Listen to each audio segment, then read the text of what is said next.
El 8 de diciembre, solemnidad de la Inmaculada Concepción de la Virgen María, es una fecha tradicionalmente asociada a la primera comunión de los niños. Pero tendríamos que fijarnos expresamente en qué significa ese título que le damos a Nuestra Señora. Digo entre paréntesis, cuando la Virgen Santísima en 1858 se apareció en la gruta de Massabielle a Bernadette Soubirous, a Santa Bernardita, se identificó a sí misma como la Inmaculada Concepción. Le dijo, yo soy la Inmaculada Concepción.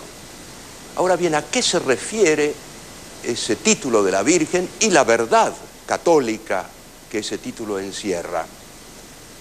Hago este planteo porque me parece que muchos católicos confunden las cosas y piensan que cuando hablamos de la Inmaculada Concepción de María, nos estamos refiriendo al modo como ella concibió a su Hijo, a Jesús, es decir, virginalmente, o que se refiere ese título de un modo genérico a la perpetua virginidad de la Madre de Dios. No es así. Inmaculada Concepción de María quiere decir esto, que desde el primer instante de su existencia personal, es decir, desde su concepción por sus padres, la Santísima Virgen no tuvo pecado original, es decir, fue preservada en atención y en previsión de los méritos de Cristo Redentor de toda mancha de pecado original. Por eso ella es la llena de gracia desde el principio de su existencia. Cuando el ángel Gabriel le anuncia que va a ser la madre del Mesías, la saluda diciéndole llena de gracia, como el nombre que le da es ese. Pues llena de gracia se explica dogmáticamente cómo la Virgen Santísima, desde el comienzo de su existencia personal, no tuvo nada que ver con el pecado, no estuvo bajo la sombra, bajo la impronta de aquello con lo cual todos nacemos y que en la doctrina católica se llama el pecado original.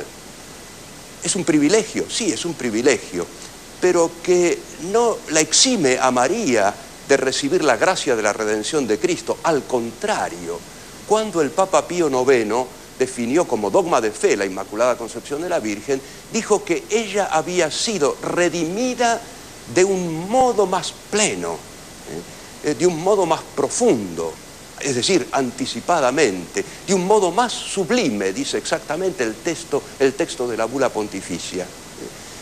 Ella es entonces la primera en el orden de la redención. ¿Y por qué se le habrá ocurrido esto a Dios nuestro Señor?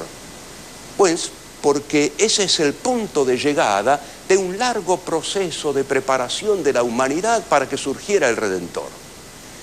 El Antiguo Testamento es como un documento de esa lenta preparación y purificación de la fe y de la vida moral del pueblo de Dios, del pueblo de Israel, que despunta finalmente en la Virgen Santísima para que el Redentor nazca de una tierra, brote de una tierra totalmente pura. Es como si dijéramos un nuevo paraíso que Dios hace en el mundo para que de allí surja el nuevo Adán. Ahora bien, la gracia por la cual la Virgen es la Inmaculada es gracia de redención. Aquello que habían perdido nuestros primeros padres al comienzo de la historia sagrada de la humanidad, ello lo recupera la Santísima Virgen en atención a los méritos de Cristo. Ahora bien, además de sugerirnos esta verdad católica, ¿no?, nuestra especial devoción, admiración a la Santísima Virgen, tiene una consecuencia para el modo de plantear nosotros la vida y que yo creo que es actualísima. Es decir, si solo la Virgen María fue concebida sin pecado original, quiere decir que todos los demás, todas las demás personas humanas, hemos nacido con esa impronta, con ese estigma. Y subrayo esto porque una vieja herejía que se ha renovado en errores modernos, sobre todo a partir del siglo XVIII, piensa que el hombre es bueno, que su libertad está intacta, ¿no? En todo caso, como decía Rousseau, el hombre nace bueno, es la sociedad la que lo corrompe, ¿no? No, ¿quién hace una sociedad corrompida? El hombre que primero se ha apartado de Dios por el pecado. Frecuentemente para definir de algún modo, desde el punto de vista ético y espiritual, las injusticias que reinan en la sociedad, se dice que se han implantado en la sociedad estructuras de pecado. Pero esas estructuras de pecado, ¿de dónde proceden? De la malicia de los hombres que cometen esas injusticias y que luego se convierten en hechos, en fenómenos culturales. ¿Y cómo se resuelve? ¿Cómo se superan esas estructuras de pecado? Por la conversión de las voluntades torcidas de los hombres, que tienen que ajustarse a la voluntad de Dios que quiere nuestro bien. Entonces, también el dogma de la Inmaculada Concepción de María nos recuerda que nosotros necesitamos de la gracia que nos convierta y nos purifique. Eso comienza a ocurrir en nosotros en nuestro bautismo.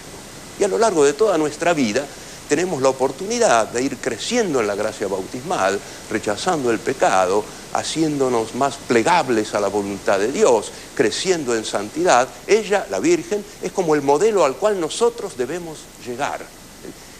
Con ella comenzó ya en la tierra a desarrollarse la redención de un modo concreto ante la venida de Cristo. Pero nosotros vamos a llegar a ese fin, a esa meta, y aspiramos a ello. La Virgen Inmaculada es entonces también el horizonte de nuestra esperanza y de nuestra alegría. Esto justifica que celebremos como corresponde la fiesta de la Inmaculada Concepción. Hasta pronto.